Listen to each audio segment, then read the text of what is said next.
Another edition of Orange and Blue today. Cecil, Lammey, Andrew Mason going through position previews for your Denver Broncos, and you see him right there on the screen. The new guy, Talanoa Hufanga, here to be the Broncos version of Troy Polamalu? I say yes. Quite possibly. He looks the part, and we're not just talking about the hair cascading out the back of the helmet. We're talking about the way he patrols the field, the way he is a guided missile, the way he identifies and attacks. We've already seen it, watching him in OTAs, the second week of OTAs, when we saw how he identified a play developing, attacked, and ended up with a pick six off of Bo Nix. You don't want to say that very often unless you're talking about it in the context of a practice that sees him make a play. Right. That you get excited about. You get excited about Hufanga here to set the tone for the Denver Broncos. I think that's one of the main things to look. It's not just the ability to stuff the run in coverage. It's making sure the tone set. And for whatever reason, and maybe this is a larger conversation I actually shouldn't get into right now, but the Broncos safeties have always been those to set the tone. Other teams, it's mostly linebackers, right? You think of the Chicago Bears, it's their linebackers. Pittsburgh Steelers, even though we brought up Polamalu, it's the linebackers. Well, in Denver, over the course of years, it has been some linebackers, Tommy Jackson, Al Wilson, etc. But man, Hufanga's here to fit that mold of Broncos safety tone setters. It goes back decades. I mean, really, now when you talk about tone setters, I mean, certainly we're talking about guys with thump, right? Mm-hmm. Playmakers. Because I would say, for example, you can go all the way back to like a Steve Foley, right? Mm-hmm. Steve Foley onto like a Dennis Smith, onto a Steve Atwater, onto like Nick Ferguson, John Lynch. I'd even throw Kenoy Kennedy in there for a little bit, right? Brian Dawkins coming in here. And then we get to the no-fly zone, TJ Ward, Darian Stewart, and then Justin Simmons holding up the flag for a while. And now we come to Talanoa Hufanga. It's his turn. It's his time to carry the torch. He seems quite worthy of it as well. Very much so. Yes. Yeah. Mm-hmm. A guy who's a joy to be around and a joy to listen to. Yes. I'm sure you had fun talking to him, but also he carries that joy, enthusiasm to the field by wrecking you. And also, I think Sean Payton has a really good way of describing Talanoa Hufanga. Like, he talks about safeties as being like first responders or second responders. Like the second responders, they're the guys who they're not necessarily leading the charge. They're there, they're making a play, but they're not initiating the attack. Whereas someone like Talanoa Hufanga, he's the guided missile. Sometimes when you watch him in the 49er film, especially before injuries took a toll on him, and certainly with the Broncos, they're hoping to get him another year removed from his knee problems and get him back closer to, if not all the way back to the form he had before. Watching that early career film, you watch the way he attacks, the way he diagnoses screenplays as they develop in particular. That's what Sean Payton is talking about when he refers to like a first responder. And way back at the league meetings in Palm Beach earlier this offseason, he got into that, and this is part of the reason why he loves what he sees and what he's now got in Talanoa Hufanga. Well, he's a great communicator. He's super intelligent. I think his experience, and there is a toughness about the way he plays. you know, sometimes you can be a second responder, sometimes a first responder, and he appears first a lot on screen. And there's a style to how he plays. And look, part of that style, because he's so physical and so quick to support, he's had, a handful of injuries, but there's a toughness to his game. And you guys will like him. Something about him when you meet him and you visit with him.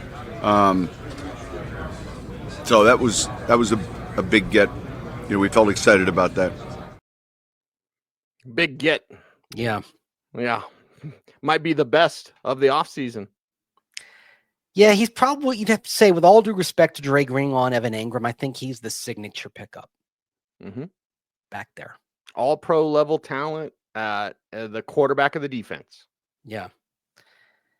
At a price that, again, isn't an all pro price, but it's because of the injury concerns.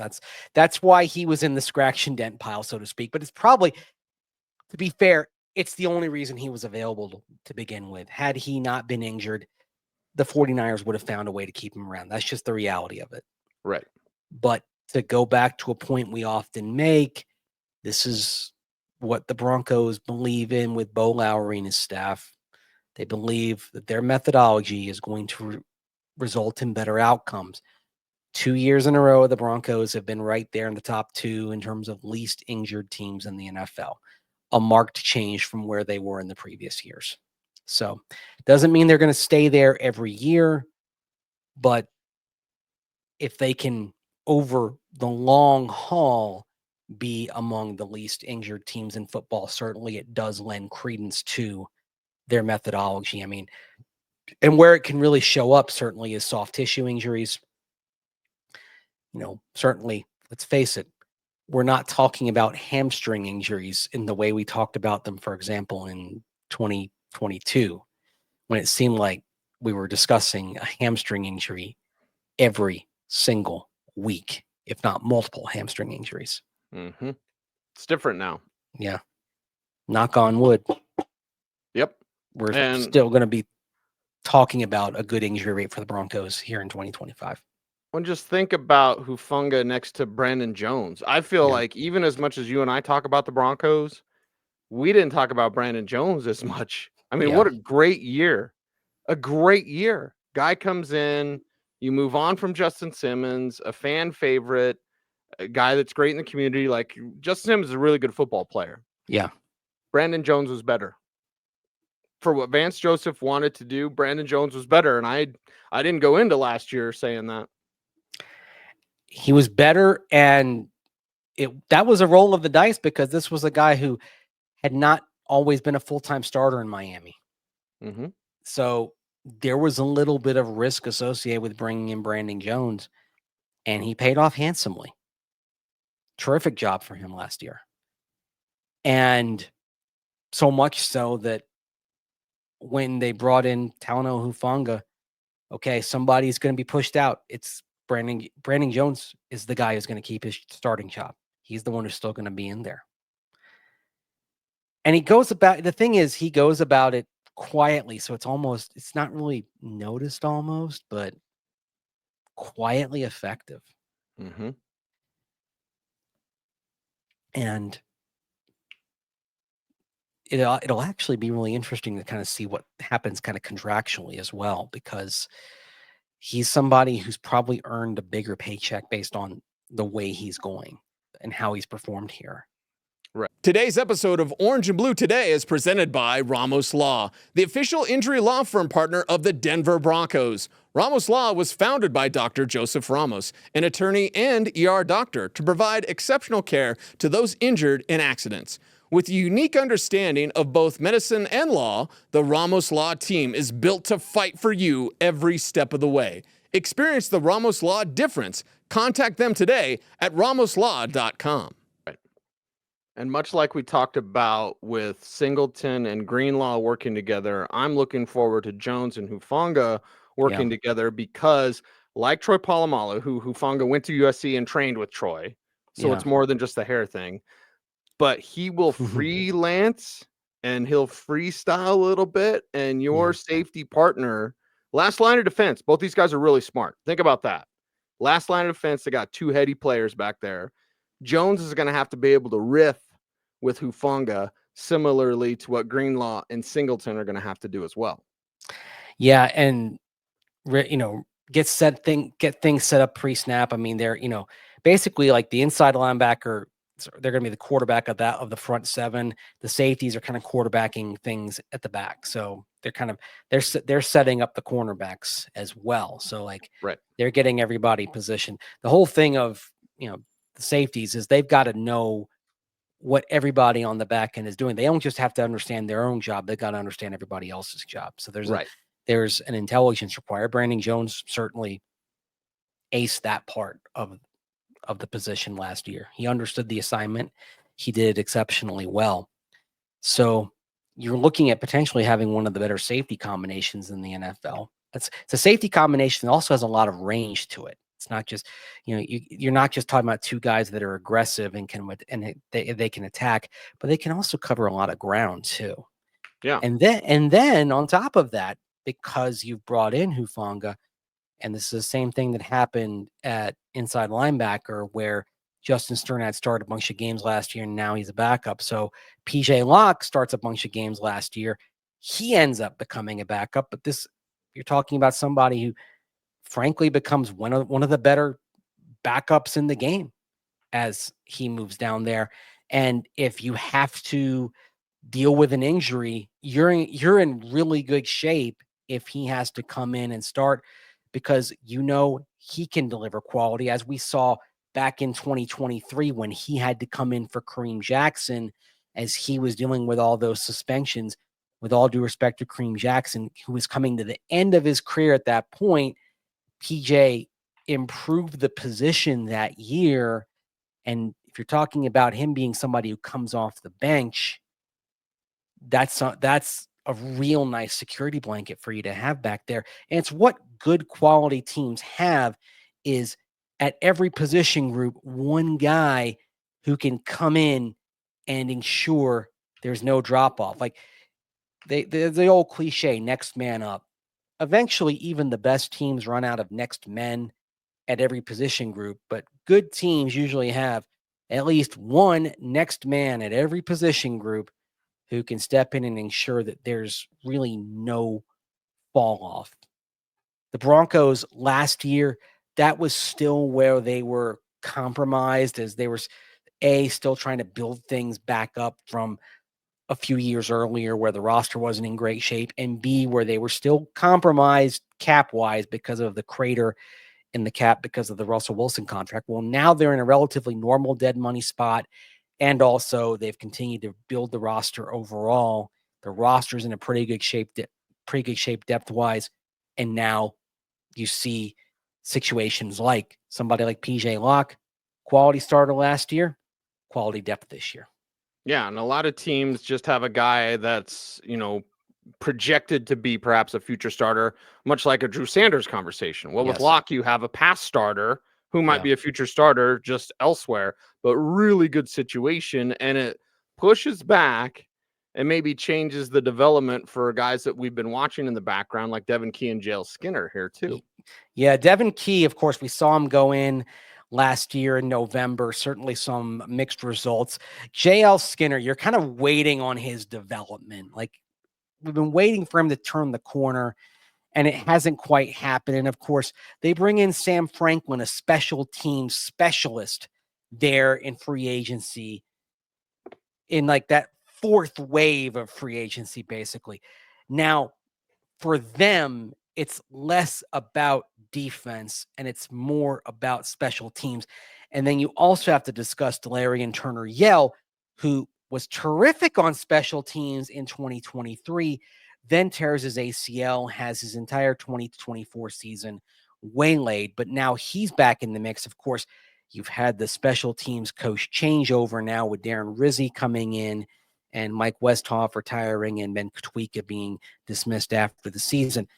And Sean Payton made the point during OTAs that for these backup spots as you go down the depth chart, special teams is going to determine who stays and who goes. Well, I say this, the quickest way is special teams. It's hard to be safety 3 or 4 and not be a contributor. So I think that'll be real important. Now, for PJ Locke being a quality starter in the past, he's played a lot of special teams before. So certainly if he has to slide back in there, he's got a lot of experience there, so he can do the job. If he has to go back to more of a special teams role, in addition to providing that safety experience, he can probably do that. So he should be in good shape if he has the willingness to go back there and handle the special teams role. But when you're talking about JL Skinner, Devin Key, Delarian Turner, Yell, Sam Franklin, certainly there's not room for everybody. And also, but again, for PJ Locke, he has to be willing to go back and do that. Like he's got to show that he can go be a special teamer again in much the same way he was earlier in his career. Because if not, that crunch is going to end up maybe consuming him a little bit because, like Sean Payton says, safety number 3 is going to have a role in that phase. So even though he does bring that experience depth that makes you feel good about that, he still is going to have to handle the job in that part of the team, or else it may be a Delarian Turner Yell or a JL Skinner or a Sam Franklin there. So that is actually something to keep your eye on in terms of a roster move that's made. If they come to a crunch, does safety 3 go to somebody who has a bigger role on special teams than PJ Locke may have today? Something to keep your eye on, that as good as PJ Locke could be as a backup on special teams or as backup at safety, could special teams mean the Broncos go in a different direction? Just something to keep your eye on roster-wise as we get into the summer. And I'm sure JL Skinner is cheaper than PJ Locke. And here's the thing with Skinner, go back, and we don't spend a lot of time on special teams during the regular season, but go back and you'll see 34 in a lot of plays. Yeah. Like I was really proud as we wait for JL Skinner to develop defensively, and who knows if he's ever going to play up to that physical potential, but he's made plays on special teams. So that young man is, taken his time, listened to the vision of his coaches, and then put in the work special teams wise. Yeah. Not saying he's an ace, but JL Skinner's been a really solid special teams performer. And the number that you have to pay attention to on PJ Locke is $4.19 million, and that is the cap savings if the Broncos trade or cut PJ Locke. So, yeah, depth at safety, it's great. And you'd feel secure and safe at night having him as safety 3 behind Talanoa Hufanga and Brandon Jones, especially with Hufanga's recent injury history. But you may be in a situation where to have the special teamers you want and have enough roster spots, they may be in a situation where a trade might be a more attractive option to make sure that they've got the right 53. As they say, it's not necessarily the best 53, it's the right 53. And so that's where, if you're PJ Locke, you may have to embrace a special teams role like you had earlier in your career if you want to be around, because, Delarian Turner Yell was an exceptional special teamer 2 years ago. And like you mentioned, JL Skinner around the ball an awful lot on teams last year. He was very effective in that phase. And he's going to go out there with his hair on fire trying to make a roster spot. And Sam Franklin, a very good special teamer. That's what he does for Carolina. Very good. That's why he's here. He was chosen by Darren Rizzi to be here for that phase. So that is going to be one of the most competitive roster spots there. And it's going to be competitive. And you better watch those special teams reps in preseason games and in training camp, because that's going to be one of the fiercest competitions out there, is for those back end safety spots. And it's not just going to be what they do on defense. It's going to be what they do on teams. Well, it's a fierce competition out there on YouTube as well, Mace, but we've got an ally. It is our audience, our great audience. How can those guys and gals help us out? Like, Comment, share, subscribe, hit that notification bell. so that you never Miss vid. vid. That's right. He's Andrew Mason. You follow him on all the socials at Mace Denver. I'm at Cecil Lammey saying OBT's BFD. Thanks for watching. Stay tuned. And would you please stay frosty?